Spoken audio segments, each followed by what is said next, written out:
Target करने के लिए नहीं होता है। मतलब अब्बा जान, चचा जान, भाई जान, इसका किसी समुदाय या धर्म विशेष से कोई लेना देना नहीं है, आप ये कह रहे हैं? नहीं, इससे किसी व्यक्ति विशेष से, किसी धर्म विशेष से लेना देना नहीं है। यह केवल और केवल वह संबोधन है उन लोगों के लिए जो लोग इसके नाम पर राजनीति करते थे, जिन्होंने प्रदेश की जनता के साथ, किसी भी वर्ग के साथ न्याय नहीं किया अपने शासनकाल में। उन लोगों को सामान्य संबोधन की एक भाषा है। सामान्य संबोधन में अब्बा जान हिंदू धर्म में तो नहीं होते ना सर? सामान्य संबोधन में हिंदू धर्म में चचा देखिए, जान या भाई जान तो सवाल नहीं यह है, होते? उन्होंने तुष्टिकरण हिंदुओं की नहीं, उन्होंने मुस्लिम तुष्टिकरण की, इसलिए उनको यह संबोधन दिया जा रहा है। हमारी सरकार तुष्टिकरण तो नहीं कर रही है, हमने सबका साथ सबके विकास की बात कही है। एनकाउंटर राज दूसरा आरोप आपकी सरकार पर लगता है, एनकाउंटर राज।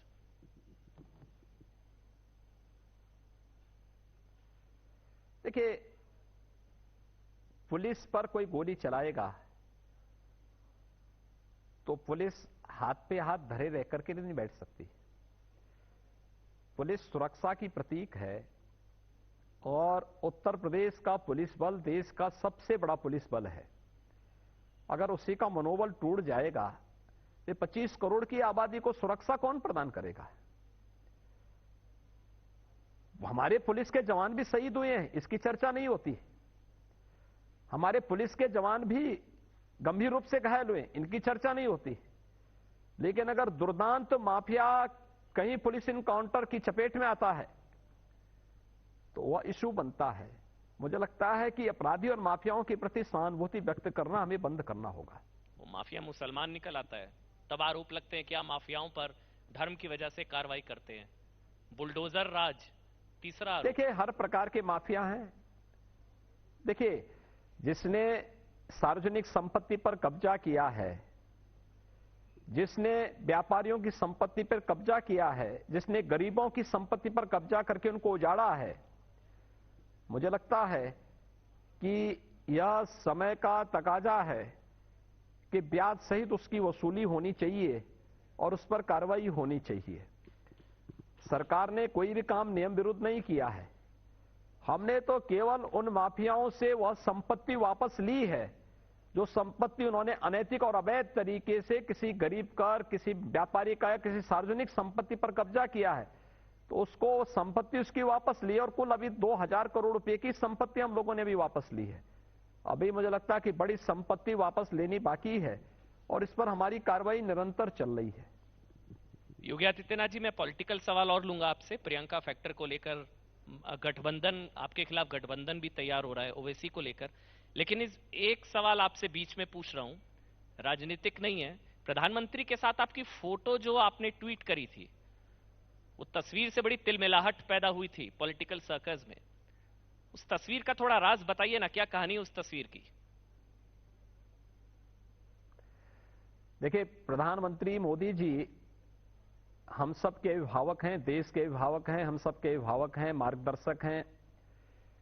उनकी प्रेरणा और उनका मार्गदर्शन न केवल देश को नई ऊंचाइयों तक पहुंचा रहा है, भारत को दुनिया के एक समृद्ध और विकसित देशों की श्रेणी में खड़ा कर रहा है। भारत के अंदर एक नया विश्वास, एक सुरक्षा का एक माहौल प्रधानमंत्री मोदी जी के नेतृत्व में बना है।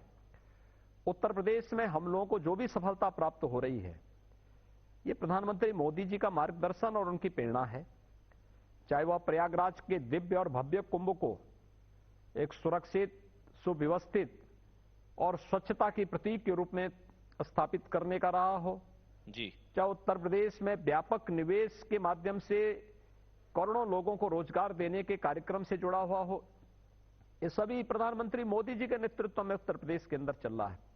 या कोरोना प्रबंधन का कार्य हो, प्रधानमंत्री मोदी जी का जो यशस्वी नेतृत्व है वह उत्तर प्रदेश की और देश की एक उपलब्धि है। तो उन्हीं मुद्दों पर यह हमारा सौभाग्य है कि डीजीज कॉन्फ्रेंस का अवसर पहली बार उत्तर प्रदेश को प्राप्त हुआ और उत्तर प्रदेश में 3 दिनों तक प्रधानमंत्री जी का प्रवास था और उन 3 दिनों तक मुझे प्रधानमंत्री जी के साथ रहने का सौभाग्य प्राप्त हुआ था। तो स्वाभाविक रूप से उन कुछ दुर्लभ क्षणों में एक वे अवसर भी थे जब प्रधानमंत्री जी इन्हीं सब मुद्दों पर चर्चा को आगे बढ़ा रहे थे। कंधे पर हाथ रखकर क्या कह रहे थे प्रधानमंत्री जी? आपको क्या समझा रहे थे, क्या कह रहे थे? नए भारत के नए उत्तर प्रदेश को, नए भारत के नए उत्तर प्रदेश को कैसे आगे बढ़ना है और उत्तर प्रदेश देश की प्रगति में कैसे भूमिका का निर्वहन कर रहा है और कैसे आगे और अच्छे ढंग से कर सकता है, यही सब मूल मंत्र थे। वो तस्वीर अलग से क्यों ऐसे बाहर लाई गई? क्या मैसेज था सर? अलग से आपने ट्वीट करी सबसे पहले वो तस्वीर, कोई मैसेज देने की कोशिश थी? ये मैसेज नहीं था, ये देश के अभिभावक का देश के सामान्य जनता के सामने एक संदेश था। एक स्टेटमेंट आया सर, मैं उस पर जाऊंगा, लेकिन पहले आप ही का बयान, पहले उसी से शुरू कर लेता हूं। अगली कार सेवा कब हो रही है सर? देखिए, हम तो रोज ही कार सेवा कर रहे हैं। आपने बोला था जब अयोध्या में कार सेवा हुई थी तो गोलियां चली थी, अगली कार सेवा होगी तो फूल बरसाए जाएंगे। अगली कार सेवा कब शुरू हो रही है सर? देखिए, मैं कह रहा हूं ना, हम हमेशा कार सेवा ही कर रहे हैं, जनता की सेवा के लिए, प्रदेश के उत्थान के लिए, निस्वार्थ भाव के साथ की जाने वाली सेवा ही कार सेवा है। और ये जो सेवा है, ये कार सेवा का ही रूप है। जब हम कावड़ यात्रा पे पुष्प वर्षा करते हैं, जब हम दीपोत्सव के आयोजन में पुष्प वर्षा करते हैं, जब बरसाना की रंगोत्सव पे पुष्प वर्षा करते हैं, जब देव दीपावली, काशी की देव दीपावली पे पुष्प वर्षा करते हैं, जब प्रयागराज के कुंभ में और प्रयागराज के माघ मेले में पुष्प वर्षा होती है, तो पुष्प वर्षा कार सेवा का ही प्रतीक है और उन्हें सम्मानित करने का प्रतीक है, और यही हमारी कार सेवा है। लेकिन राम भक्तों पर गोलियां तो अयोध्या में कार सेवा के दौरान चली थी ना, तो योगी जी मथुरा काशी से आपके बयान को मैं ना जोड़ूं? दौर गया ना, देखिए वह दौर गया जब हिंदू समाज को अपने पवित्र स्थलों के लिए संघर्ष करना पड़ा था, खून बहाना पड़ा था। आज इसकी आवश्यकता ही नहीं। भारत के संविधान पर, भारत की विधि व्यवस्था पर, भारत के लोकतंत्र पर हमारा विश्वास है। तो जो विधि सम्मत होगा, जो संवैधानिक होगा, जो लोकतांत्रिक होगा, उस पद्धति से हम लोग इस कार्यक्रम को आगे बढ़ा रहे हैं। और अयोध्या में श्री राम जन्मभूमि पर भगवान राम के भव्य मंदिर का निर्माण, उसी संवैधानिक दायरे के अधीन ये सब कार्यक्रम आगे बढ़ा है। अब वो समय गया जब वोट बैंक की राजनीति के तहत राम भक्तों पर गोलियां चलाई जाती थी। आज नहीं कोई गोली चला सकता।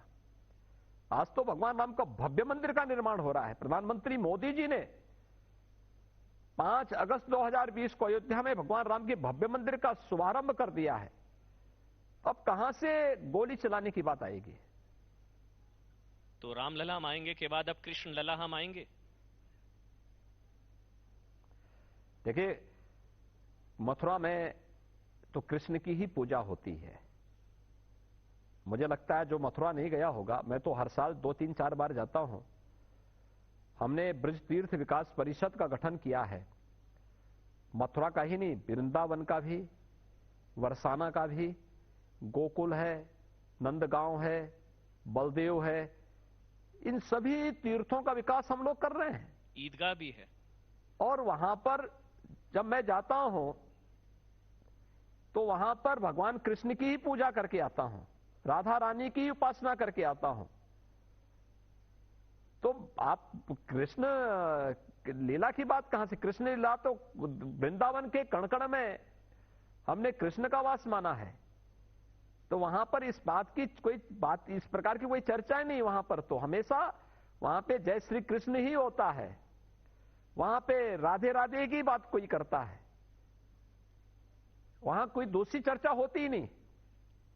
तो फिर डिप्टी सीएम, आप काशी में जाएंगे, वहां पे हर हर महादेव के नारे लगते हैं।